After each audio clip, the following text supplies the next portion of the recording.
नमस्कार मित्रों, आप सभी लोगों का उड़ान द फ्लाई के ऑनलाइन प्लेटफॉर्म पर स्वागत है। हम सुरेश धर दुबे आप लोगों के साथ ज्योग्राफी सब्जेक्ट पर डिस्कशन कर रहे हैं। चैनल को सब्सक्राइब और लाइक करने के लिए आप सभी लोगों का धन्यवाद। हम लोग इसके पहले दो टॉपिक को कंप्लीट किया है। सबसे पहले हमने जो इंडियन ड्रेनेज सिस्टम है उस पर डिटेल में डिस्कशन किया है। उससे संबंधित जो भी प्रश्न पूछे गए हैं विगत वर्षों में उस पर भी डिस्कशन किया गया। उसके बाद दूसरे टॉपिक के अंतर्गत हमने जो भारत की पर्वतीय संरचना है उस पर डिटेल में डिस्कशन किया कि कौन कौन सी पर्वतीय संरचनाएं हैं और किस किस स्थान पर उपलब्ध हैं। अब जो हमारा तीसरा टॉपिक है, तीसरा टॉपिक वैसे हमारा रहेगा जो भारत के प्रमुख खनिज संसाधन हैं और उससे संबंधित कौन कौन से भंडार हैं, कहाँ कहाँ पर हैं। तो वो तो टॉपिक मेरा मेन है, लेकिन उसको पढ़ने से पहले हमको इस पृथ्वी का जो भौगोलिक कैलेंडर है यानी geological history of the earth या geological history of the India को जानना अति आवश्यक है, क्योंकि हिस्ट्री में ही उन खनिज संसाधनों का रहस्य छुपा हुआ है कि कौन सा खनिज संसाधन कहाँ पर पाया जाएगा। क्योंकि जिस कालखंड में जो संरचनाएं निर्मित हुई हैं उन्हीं संरचनाओं से संबंध कहीं न कहीं खनिज संसाधनों का है। इसलिए खनिज संसाधन को पढ़ने से पहले हम लोग भौगोलिक कैलेंडर या जियोलॉजिकल हिस्ट्री ऑफ द अर्थ का हम लोग अध्ययन करेंगे। तो आज का हमारा टॉपिक है geological history of the earth या पृथ्वी का हम कह सकते हैं भौगोलिक कैलेंडर। और इसी पे प्रतिबद्ध एक और स्पेशल रहेगा पार्ट जिसमें हम लोग भारत से संबंधित जो भी प्रमुख डेवलपमेंट हुए हैं उसका हम लोग अध्ययन करेंगे। तो इस पर विशेष करके दो वीडियो रहेगा। पहले वाले में हम पूरे अर्थ का देखेंगे और दूसरे में खास करके हम भारत के परिप्रेक्ष्य में डिस्कस करेंगे। ये दोनों टॉपिक कंप्लीट होने के बाद इसी के साथ हम डिस्कस कर लेंगे क्या जो भारत के प्रमुख खनिज संसाधन हैं उस पर हम लोग डिस्कशन करेंगे। और उन खनिज संसाधनों में हम लोग बहुत से मेटालिक खनिज संसाधन हैं, नॉन मेटालिक खनिज संसाधन हैं, फिर आपके फ्यूल खनिज संसाधन हैं। तो जितने भी खनिज संसाधन हैं उन सभी खनिज संसाधनों पर हम लोग इसके बाद डिस्कशन करेंगे। तो आइए सबसे पहले हम लोग देखते हैं जियोलॉजिकल हिस्ट्री ऑफ द अर्थ। यह भौगोलिक कैलेंडर आपको एक नहीं अनगिनत बार आपके सामने आएगा और आपको मोटी मोटा इसके बारे में जानकारी होनी ही चाहिए, क्योंकि इसके बगैर काम नहीं चलेगा। आगे जब आप देखेंगे सॉइल का फॉर्मेशन होगा या वेजिटेशन का होगा या मानव की उत्पत्ति कैसे हुई है, तो ये कैलेंडर बार बार आपके सामने आएंगे। फिर हम देखेंगे वैगनर, जब जियोमॉर्फोलॉजी हम पढ़ेंगे तो वहाँ पर देखेंगे कि कैसे पैंजिया का विखंडन हुआ है। तो उन सब जगहों पर भी इस कैलेंडर की ज़रूरत पड़ेगी। तो इसलिए इस कैलेंडर को आप याद ही कर लीजिए कि इसमें कौन कौन से पॉइंट हैं और इनका क्रम क्या है, यह आपको याद कर लेना है। देखिए, पहले इसको संक्षेप में हम आप लोगों के साथ डिस्कस कर लेते हैं कि पृथ्वी जब इसकी उत्पत्ति हुई प्रारंभ में तो यह एक गर्म गैस का गोला थी। फिर धीरे धीरे कालखंड में जब यह ठंडी हुई है तो ठंडे होने के कारण ठोस रूप धारण किया है। और ठोस रूप जब धारण हुआ है तो इसकी बाहरी परत पहले ठोस हुई है और उस बाहरी परत के ठोस होने से बहुत से प्रकार के चट्टानों का फॉर्मेशन हुआ है।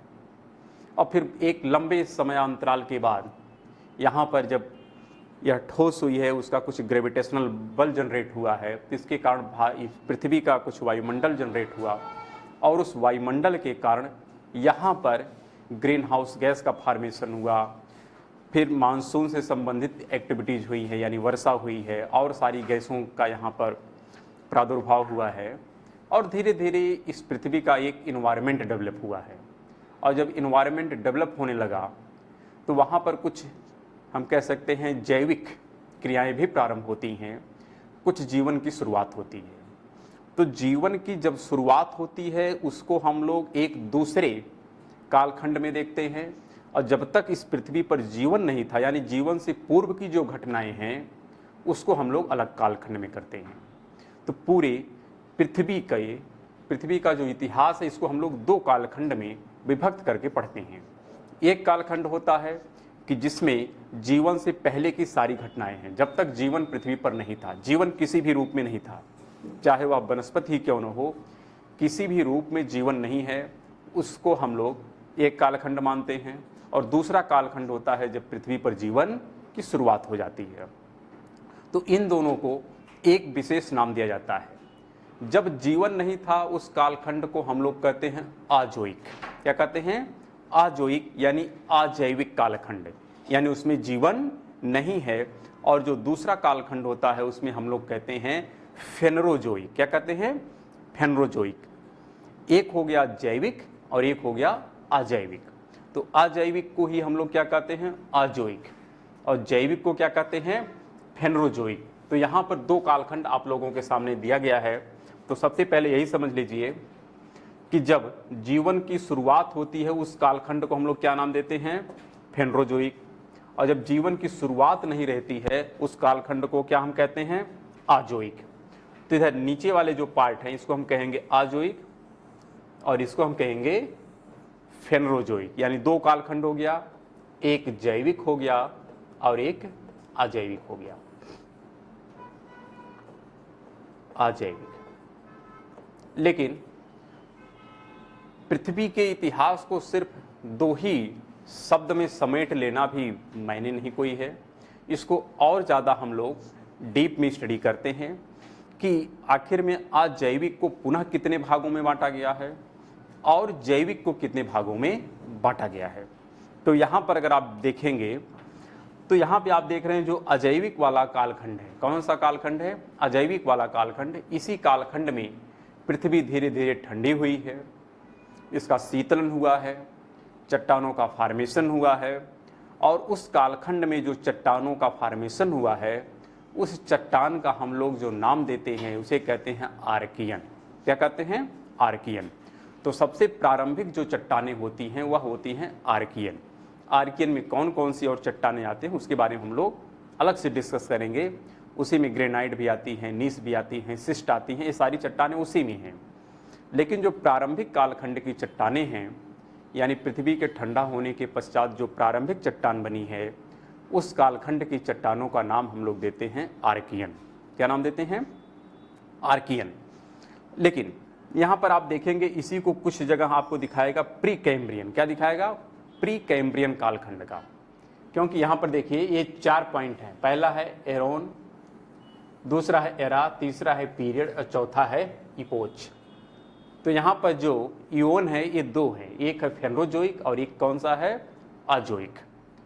और फिर इसी को पुनः कई पार्टों में विभक्त कर दिया जाता है। तो खैर ठीक है, यहाँ पर अजोइक यानी जीवन से पहले की घटना है।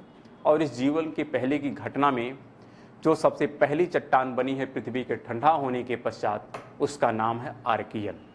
और इसी आर्कियन में कालखंड में जब कुछ बलन की एक्टिविटीज हुई, क्योंकि पृथ्वी ठंडी हुई चट्टान तो बनी, लेकिन ठंडा होने के साथ साथ इस चट्टानों में कुछ न कुछ हम कह सकते हैं फोल्डिंग भी स्टार्ट हुई। कहीं पे उत्थापन हुआ, कहीं पे अवतलन हुआ, तो कई सारी घटनाएं हुई हैं।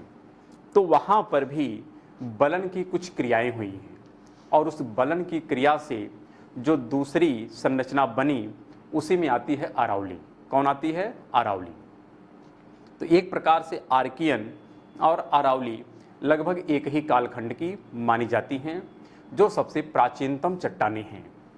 तो अगर पूछा जाए सबसे प्राचीनतम चट्टान कौन सी है तो उसका नाम है आर्कियन। फिर कालखंड बढ़ा और धीरे धीरे यहाँ पर अन्य जलवायुकारी कारक प्रभावी हो गए, जिसके कारण वेदरिंग की एक्टिविटीज़ प्रारंभ हुई। अनाच्छादन, अपर्दन, इन सब घटनाओं के कारण जो संरचनाएं ऊंची थी उनका कटाव छटाव प्रारंभ हो गया और काट करके इनको कहीं पर पाटा गया है। तो उसके कारण जो दूसरी संरचना बनी है, जीवन अभी भी नहीं है। ध्यान रखिएगा, जीवन अभी भी नहीं है। यही जो अजैविक का कालखंड है उसमें सबसे पहली जो एक्टिविटीज हुई है वह हुई है आर्कियन की संरचना और साथ में अरावली का फॉर्मेशन। अरावली जो है आर्कियन से ही संबंधित है, लेकिन यह सबसे पुराना बलित पर्वत का भी उदाहरण है। लेकिन वर्तमान में किस रूप में विद्यमान है? एक अवशिष्ट पर्वत रूप के विद्यमान है। क्यों अवशिष्ट पर्वत है? क्योंकि लगातार अनाच्छादनकारी प्रक्रम इस पर कार्य किए हैं, जिसके कारण इसका लगातार कटाव और छटाव हुआ है, इसलिए वर्तमान में अवशिष्ट पर्वत रूप में विद्यमान है। तो यहाँ पर जब चट्टानों का जो प्रारंभिक चट्टानें थी, इनका जब अपरदनकारी कारक के द्वारा अपरदन किया गया, अपक्षयन किया गया, तो ये चट्टानें एक स्थान से दूसरे स्थान पर विस्थापित होकर के एक संरचना का फिर से फॉर्मेशन किया है। और उसी संरचना का नाम तो कहाँ पर जमा होंगी? जाहिर सी बात है, जहाँ पर कुछ एक प्रकार से बेसिन टाइप की संरचनाएं रही होंगी, जियोसिंक्लाइन रही होंगी, वहीं पर ये अवसाद जाके निक्षेपित किए गए होंगे, जमा किए गए होंगे। और उसमें दो संरचनाएं आपकी आती हैं, एक विंध्यन जियोसिंक्लाइन आती है और एक कुडप्फा आती है। कौन सी आती है? कुडप्फा आती है। तो इन्हीं दोनों में ले जाकर के क्या किए जाते हैं? जमा किए जाते हैं। और उसी में कालक्रम में क्या होता है, एक भूसन्नत के रूप में संरचना निकलती है, मतलब हम कह सकते हैं जियोसिंक्लाइन से जब उस पर कंप्रेशनल फोर्स लगता है तो एक में विंध्याचल का फॉर्मेशन हो जाता है और एक में आपका देखेंगे पूर्वी घाट का फॉर्मेशन हो जाता है। तो यहाँ पर आजोइक जो है, इस आजोइक में बेसिक तौर पे आप देख रहे हैं तो यहाँ पर सबसे पहली जो संरचना मिलेगी उसका नाम है, लिख देते हैं इसको अलग से हम लोग। तो यहाँ पर जो कैलेंडर आपका है, क्या है? कैलेंडर। इस कैलेंडर को हम दो पार्ट में बांटते हैं, एक आपका हो जाएगा आजोइक और एक आपका हो जाएगा फेनरोजोइक। एक हो जाएगा फेनरोजोइक। इस आजोइक यानी अजैविक, यानी जब तक जीवन नहीं था तब तक की बात करता है। और इस आजोइक में अगर आप देखें तो सबसे प्राचीनतम जो चट्टान है जो बनी है उसी का नाम है आर्कियन। क्या नाम है? आर्कियन। फिर और इसी आर्कियन में कुछ बलन की एक्टिविटीज हुई है और उसी से जो संरचना बनी उसका नाम है अरावली। क्या नाम है? अरावली। कालक्रम आगे बढ़ा है, कुछ अनाच्छादनकारी प्रक्रम काम करते हैं और इनका अनाच्छादन किया जाता है और उसके कारण जो दूसरी संरचनाएं बनती हैं उसी का नाम होता है धारवाड़। क्या है? धारवाड़।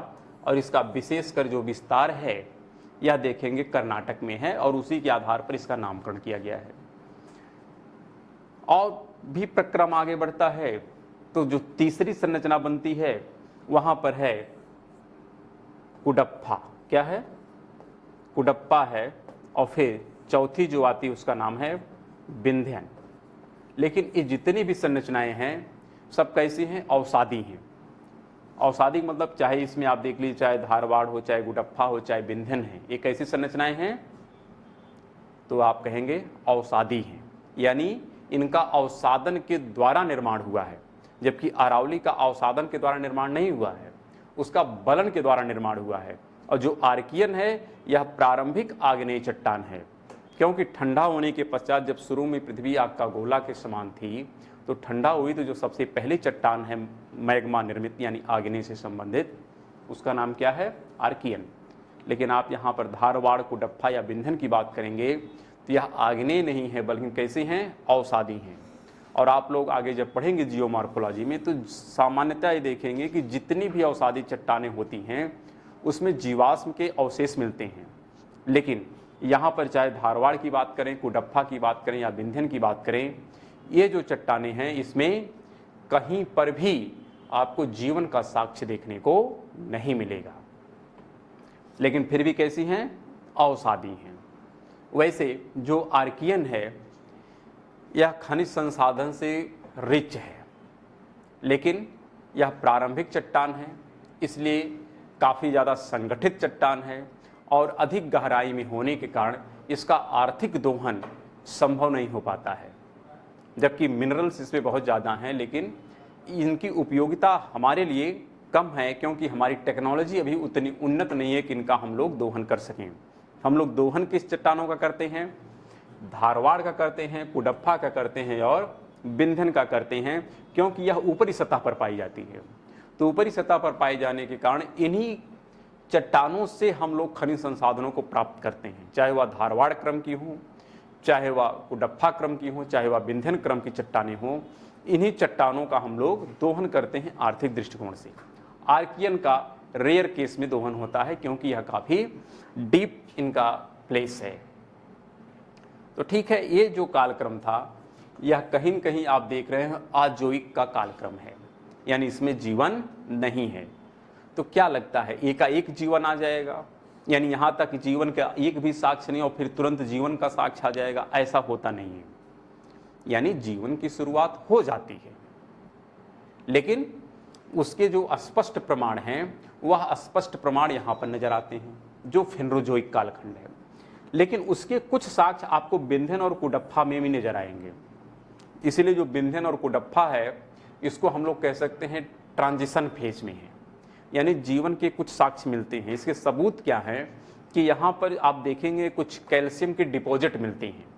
और कैल्शियम का डिपॉजिट यानी कहीं न कहीं हम कह सकते हैं कि हड्डी वहाँ पर रही होगी और उन्हीं हड्डियों के कारण यहाँ पर कैल्शियम का डिपॉजिट आया होगा, यानी जीवन की हम कल्पना कर सकते हैं। इसके पहले भी जीवन रहा होगा, हम मान सकते हैं, लेकिन इतना ज़्यादा वहाँ पर रूपांतरण हुआ है, इतना ज़्यादा आग्नेय की क्रियाएं हुई हैं कि अगर रहा भी होगा तो उनके साक्ष्य आज हमारे सामने उपलब्ध नहीं हैं। हाँ, कुडप्पा बिंध्यन के साक्ष्य हमारे सामने उपलब्ध है, क्योंकि इसके बाद ना तो इतना ज़्यादा रूपांतरण देखने को मिला है और ना तो इतनी ज़्यादा आग्नेय की क्रियाएं देखने की मिली हैं। जबकि उसके पहले जो भी जीवाश्म रहे होंगे तो पृथ्वी पर इतना अधिक आग्नेय की एक्टिविटीज हुई, इतना रूपांतरण हुआ कि आज उनके साक्ष्य हमारे सामने अवेलेबल ही नहीं है। तो इसलिए हम मानते हैं कि इसके पहले के जो भी कालखंड हैं उसमें जीवन है ही नहीं। जीवन की शुरुआत हम यहाँ मानते हैं फेनरोजोइक में, लेकिन उसके साक्ष्य कहाँ से शुरू हो जाते हैं? कुडप्पा में भी हैं और बिंध्यन में भी हैं। किस रूप में है? कैल्शियम के डिपॉजिट के रूप में है। और कैल्शियम कहीं न कहीं अपने आप में यहाँ साक्ष्य है कि यह किसी न किसी जीव के अस्थि से संबंधित है। तो ठीक है, अभी तो हमने इस कैलेंडर का पहला पार्ट देखा जिसमें अजोइक है। अजोइक को ही हम लोग कभी कभी प्री कैम्ब्रियन के नाम से जानते हैं। किस नाम से जानते हैं? इसी का एक पार्ट हम कहते हैं प्री कैम्ब्रियन नाम देते हैं। क्या नाम देते हैं? Pre Cambrian. तो ध्यान रखिएगा, प्री कैम्ब्रियन इसी को कहते हैं अजोइक वाले कालखंड को। हम लोग अभी डीप में नहीं जाएंगे। डीप जैसे जैसे आगे बढ़ेंगे, जैसे जैसे लेवल आपका बढ़ेगा, हम डीप भी चलते चले जाएंगे। अभी तो मोटा मोटी समझाने का प्रयास कर रहे हैं कि आपको कम से कम इतना समझ हो जाए कि कैलेंडर को कैसे हम लोग पढ़ें कि थोड़ी सहजता हो जाए। यह सबसे प्रारंभिक कालखंड है, यानी जब पृथ्वी की उत्पत्ति हुई है तब से हम देख रहे हैं। तो सबसे पहले अजोइक यानी जीवन था ही नहीं, और उस समय आग्नेय की क्रिया से सबसे प्रारंभिक चट्टान आर्कियन, इसी में बलन की एक्टिविटीज से अरावली, फिर आर्कियन में जो अपर्दनकारी कारक हैं इनके कारण ही इनका कटाव छटाव हुआ है, उससे जो दूसरी संरचना बनी उसका नाम धारवाड़ है। फिर इन संरचनाओं का जब डिपॉजिट हुआ है बिंध्यन जियोसिंक्लाइन में, फिर कुडप्पा जियोसिंक्लाइन में, तो वहाँ से दो संरचनाओं का विकास हुआ है जिसका नाम है बिंध्यन रेंज और कुडप्पा रेंज। तो ये बनी है, और बिंध्यन कुडप्पा में ही जीवन के साक्ष्य आपके देखे गए हैं। लेकिन इसके स्पष्ट प्रमाण कहाँ पर मिलते हैं? फेनरोजोइक में। तो फेनरोजोइक भी एक लंबा कालखंड है, यानी जो जैविक का कालखंड है ये भी काफ़ी लंबा है। इसलिए इसको भी पुनः 3 प्रमुख भागों में विभक्त करके हम लोग देख लेते हैं। इसका जो सबसे पहला भाग होता है इसको हम लोग कहेंगे पैलियोजोइक। क्या नाम देते हैं? पैलियोजोइक। फिर दूसरा कालखंड इसका होता है मेसोजोइक। तीसरा जो होगा, हो सकता है पढ़ने में आपको असुविधा हो, लेकिन अभी कैलेंडर में जब दिखाएंगे तो वहाँ पे सब शब्द स्पष्ट लिखे गए हैं। यहाँ पर बस आपको हम एक फ्लो चार्ट के रूप में दिखाना चाह रहे हैं, इसलिए यह बना रहे हैं कि आप उस कैलेंडर को भी इसी तरह से ड्रॉ कर लीजिएगा तो आसानी हो जाएगी। रही बात टर्म की, तो टर्म आपको तो हर जगह मिल जाएगा, गूगल पे मिल जाएगा या इसके कैलेंडर में लिखे गए हैं, लेकिन इसको कैसे विभक्त करके पढ़ना है ये हम देख रहे हैं। अजोइक में आर्कियन में ही अरावली है, फिर धारवाड़ है, कुडप्पा है, बिंध्यन है, यानी इनका कालक्रम है। सबसे पुरानी आर्कियन, फिर अरावली, फिर धारवाड़, फिर कुडप्पा, फिर बिंध्यन। यह आग्नेय है, यह मोड़दार पर्वत है, यह अवसादी है, यह भी अवसादी है, यह भी अवसादी है, लेकिन सबका रूपांतरण बहुत ज़्यादा हो गया है। क्या हो गया है? रूपांतरण बहुत ज़्यादा हो गया है। इसलिए वर्तमान में यह अपने मूल अस्तित्व में नहीं देखने को मिलती है, जबकि इनका उत्पत्ति बहुत पहले हुई है और अवसाद से हुई है, लेकिन कोई भी जीवन नहीं है, फिर भी जीवन के साक्ष्य के रूप में क्या है, कैल्शियम का डिपॉजिट है। तो यहाँ पर फेनरोजोइक को भी 3 पार्ट में बांटते हैं। पैलियोजोइक है, मीसोजोइक है और है सीनोजोइक। क्या है? सीनोजोइक।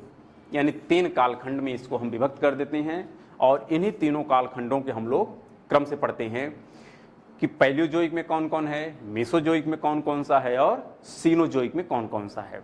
तो आइए सबसे पहले हम लोग देख लेते हैं किसके बारे में, यहाँ पर पैलियोजोइक के बारे में देख लेते हैं, फिर हम मीसोजोइक के बारे में देखेंगे। तो यहाँ पर देखिए, ये जो पैलियोजोइक है, पैलियोजोइक को हम लोग मुख्य रूप से देखा जाए तो यहाँ पर 6 पार्ट में विभक्त करते हैं। कितने पार्टों में विभक्त करते हैं? 6 पार्टों में विभक्त करते हैं। और इनके नाम सबसे पहले आता है कैम्ब्रियन। क्या आता है? कैम्ब्रियन है। और इसी कैम्ब्रियन से पहले की जो घटना है, कैम्ब्रियन से पहले की जो घटना है, उसी का नाम है प्री कैम्ब्रियन। तो ध्यान रखिएगा, फेनरोजोइक की जो शुरुआत होती है वह कैम्ब्रियन से होती है। तो इसके पहले की जो घटना, उसको क्या नाम दे दिया जाता है? Pre Cambrian. इसलिए अजोइक को हम लोग प्री कैम्ब्रियन के नाम से भी जानते हैं, जिसके कितने पार्ट हैं? एक प्रकार से 4 या 5 आप कह सकते हैं। आर्कियन, अरावली, धारवाड़, कुडप्पा और विंध्यन। ठीक है, तो यहाँ पर पैलियोजोइक का जो सबसे पहला है वो कौन है? कैम्ब्रियन है। उसके बाद आर्डोविशियन, सिलरियन, आर्डोविशियन, सिलरियन, ये नाम आपको मिल जाएंगे। फिर यहाँ पर है डेवोनियन,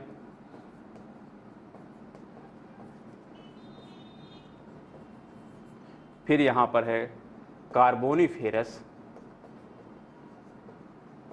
और लास्ट में आता है पर्मियन। क्या आता है? पर्मियन। तो यहाँ पर कार्बोनिफेरस और पर्मियन का महत्व ज़्यादा है। ध्यान रखिएगा, किसका किसका महत्व ज़्यादा है? कार्बोनिफेरस और पर्मियन का महत्व ज़्यादा है। वैसे सबका ध्यान रखना है कि इसमें कौन कौन से हैं।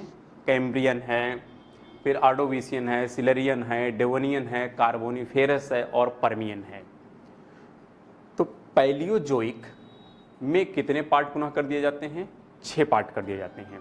और इसी पैलियोजोइक कालखंड की जो चट्टान होती है, जैसे हम कहें कि अजोइक का जो प्री कैम्ब्रियन काल है, इस काल की चट्टान का प्रमुख नाम क्या है? तो आप कहेंगे आर्कियन। वैसे चट्टानों का क्रम क्या है? आर्कियन, धारवाड़, कुडप्पा, विंध्यन। उसके बाद की जो चट्टान है, यानी पैलियोजोइक कालक्रम में, उसका नाम अगर देखें तो है कैलिडोनियन। क्या नाम है? कैलिडोनियन। तो आप कहेंगे पैलियोजोइक कालखंड की चट्टान का नाम क्या है? कैलिडोनियन। तो याद रखिएगा, इस कालक्रम की चट्टान का नाम है कैलिडोनियन। तो अजोइक हो गया, फेनरोजोइक का पहला हो गया पैलियोजोइक। और इस पैलियोजोइक में भी ध्यान रखिएगा, ये सब जो कुछ भी हम पढ़ रहे हैं पुराने से नए की तरफ आ रहे हैं, नए से पुराने की तरफ नहीं जा रहे हैं। यानी पृथ्वी की उत्पत्ति से शुरू किए हैं और आज तक आएंगे। तो आर्कियन, धारवाड़, कुडप्पा, विंध्यन।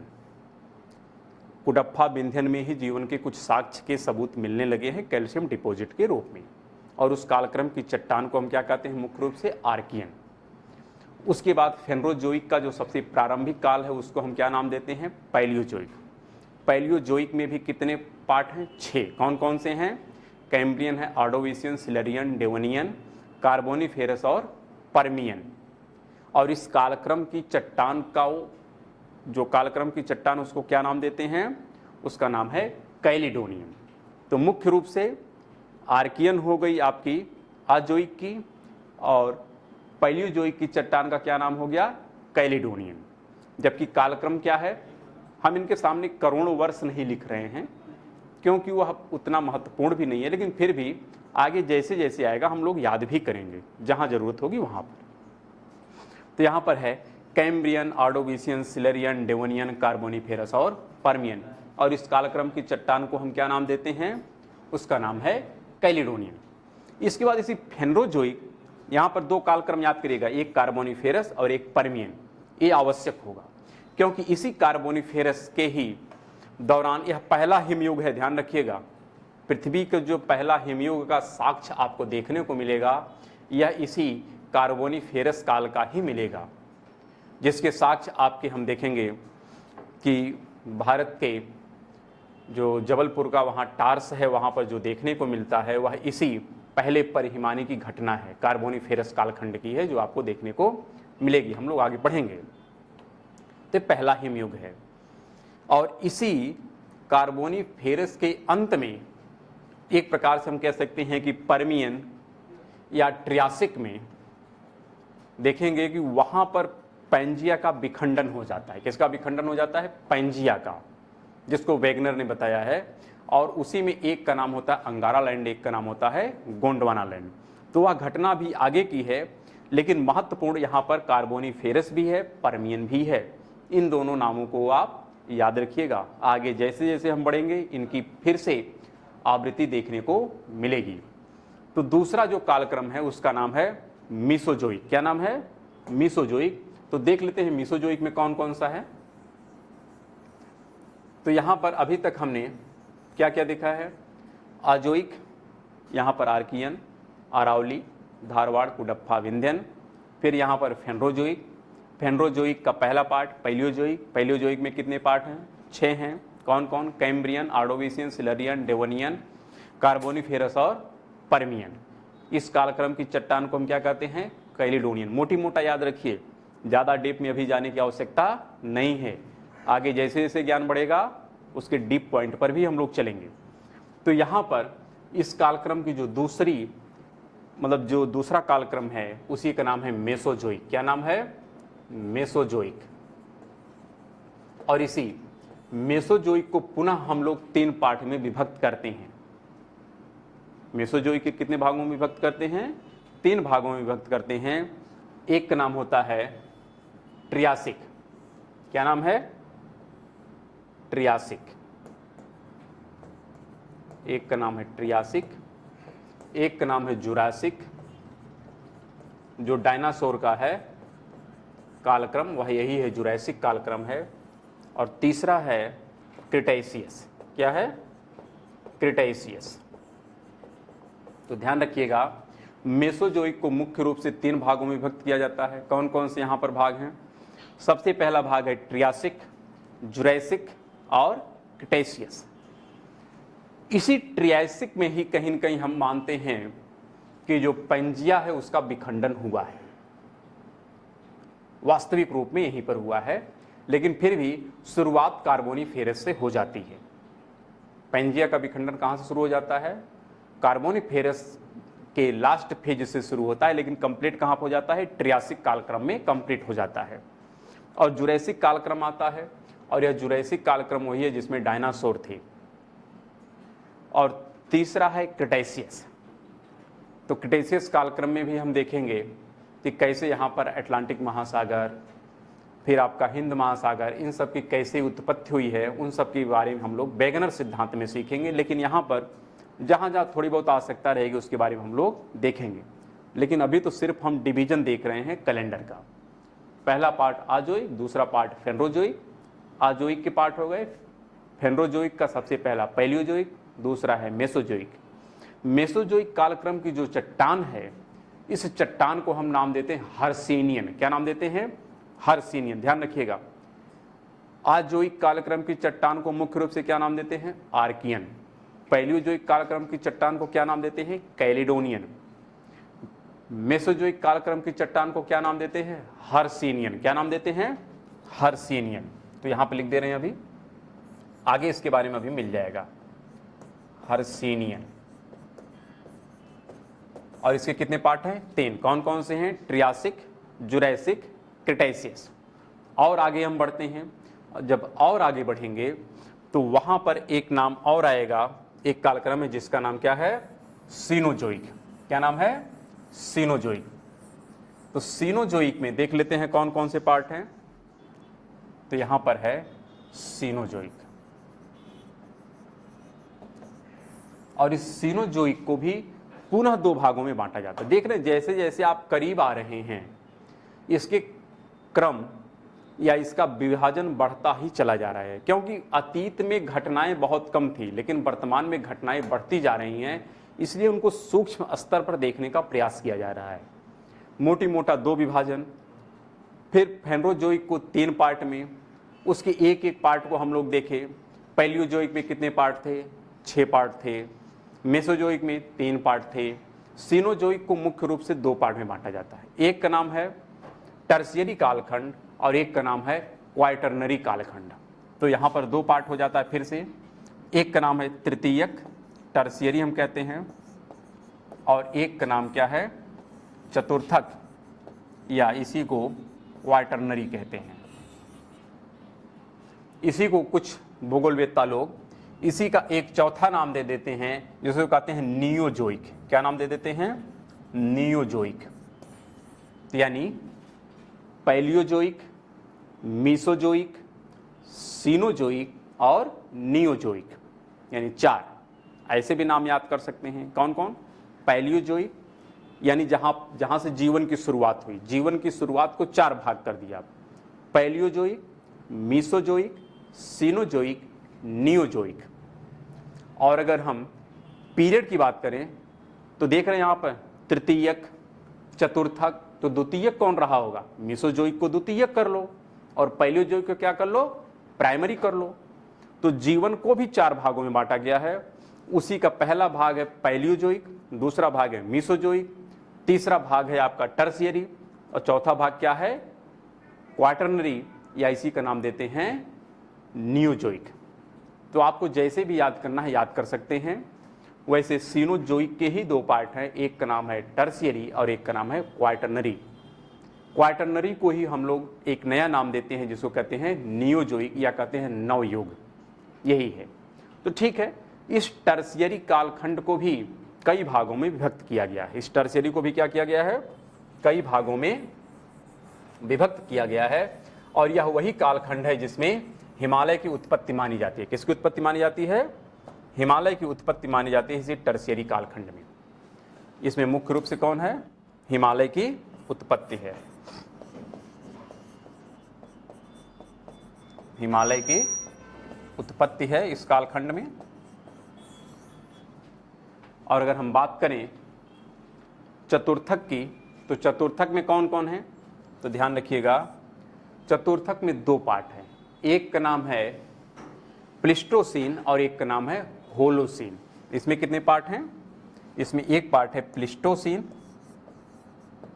एक का नाम है प्लिस्टोसीन और एक का नाम है होलोसीन। एक का नाम है होलोसीन। यह प्लिस्टोसीन दूसरा हिमयुग था। पहला हिमयुग कौन था? कार्बोनिफेरस। और दूसरा हिमयुग कौन है? प्लिस्टोसीन है। और इस तृतीयक में ही क्या है? हिमालय की उत्पत्ति हुई है। और तृतीयक में ही कई पार्ट हैं। यहाँ पर सबसे पहले अगर हम बात करें, प्लियोसीन है, मायोसीन है, इयोसीन है, ओलिगोसीन है। तो यहाँ पर आप देखेंगे जो एक कालक्रम है तृतीयक, जिसमें हम लोग हिमालय की बात करते हैं, और इसी के बाद कौन आता है? प्लिस्टोसीन आता है, फिर होलोसीन आता है। तो अगर हम अतीत से वर्तमान की तरफ आएँ और उनको एक क्रम में याद कराना चाहें तो हम एक बार उसको रिवीजन करा देते हैं। और इस कालक्रम की जो चट्टान है इसका नाम है अल्पाइन। क्या नाम है? अल्पाइन। तो ध्यान रखिएगा, यहाँ पर 4 कालक्रम हो गए, आर्कियन, कैलेडोनियन, हर्सेनियन, अल्पाइन। तो आर्कियन किस कालक्रम की है? आजोइक की। पैलियोजोइक का क्या है? कैलेडोनियन। मेसोजोइक का क्या है? हर्सेनियन। सीनोजोइक का क्या है? अल्पाइन। अगर कालक्रम की याद करें तो सबसे पुरानी आर्कियन, फिर अरावली, धारवाड़, कुडप्पा, विंध्यन। फिर आप आ जाते हैं पैलियोजोइक में। पैलियोजोइक में कौन कौन सा है? कैम्ब्रियन है, आर्डोविशियन है, सिलेरियन है, डेवोनियन है, कार्बोनिफेरस है और पर्मियन है। उसके बाद क्या जाता है? मीसोजोइक। मीसोजोइक में कौन कौन सा है? ट्रियासिक है, जुरैसिक है, क्रिटेशियस है। फिर आप किस में आ जाते हैं? सीनोजोइक में। सीनोजोइक में भी कौन है? पहले टर्शियरी है। टर्शियरी में भी कितने पार्ट हैं? वहाँ पर देखेंगे 5 पार्ट है। और उसी में सबसे पहला कौन आ जाता है? पैलियोसीन है, मायोसीन है, ओलिगोसीन है, इयोसीन है, और उसी में एक और है जिसका नाम है प्लियोसीन है। फिर उसके बाद हम आ जाते हैं क्वाटरनरी में। क्वाटरनरी में भी कौन कौन है? सबसे पहले है प्लिस्टोसीन, और वर्तमान में कौन है? होलोसीन। तो होलोसीन सबसे लेटेस्ट और सबसे पुराना कौन है? आर्कियन। लेकिन इसको कई पार्टों में विभक्त करके भी देखा गया है। इसी को 4 पीरियड में भी बांटा गया है, और हम कह सकते हैं 4 कालक्रम की चट्टानें भी हैं। तो इन सभी को हम लोग फ्लो चार्ट के माध्यम से तो देख चुके हैं, लेकिन इन्हीं को हम लोग पीपीटी के माध्यम से भी देखेंगे, और साथ में इसमें कौन कौन से और डेवलपमेंट हुए हैं ईयर वाइज, उनको भी हम लोग क्रम से देखेंगे। तो ठीक है, उसके लिए हम नेक्स्ट वीडियो में मिलेंगे। तब तक के लिए नमस्कार, धन्यवाद।